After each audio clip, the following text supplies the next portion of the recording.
Hi అండి.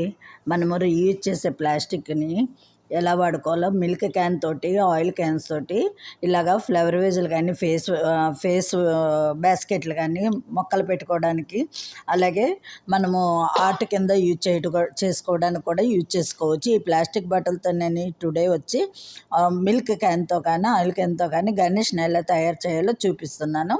First white base coat వేసుకోవాలి. తర్వాత ఆ క్యాన్కి నెక్స్ట్ స్కిన్ కలర్ ఇచ్చుకున్నాను. దీని తర్వాత ఐసు, బొట్టు అవన్నీ గణేష్ ఇయర్స్ అన్నీ వేసుకోవాలి. వేసింది ఎలా ఉందో శాంపుల్ చూపిస్తున్నాను. ఇలా మోర్ ఐడియాస్తో మనం బోల్డ్ బొమ్మలు చేసుకోవచ్చు. ఆర్ట్ అండ్ క్రాఫ్ట్లోని యూజ్ చేసుకొని కుండీలు మొక్కలు కూడా పెట్టుకోవచ్చు. ఇది మీరు ఎవరికైనా టిప్ నచ్చితే లైక్ చేయండి, సబ్స్క్రైబ్ చేయండి.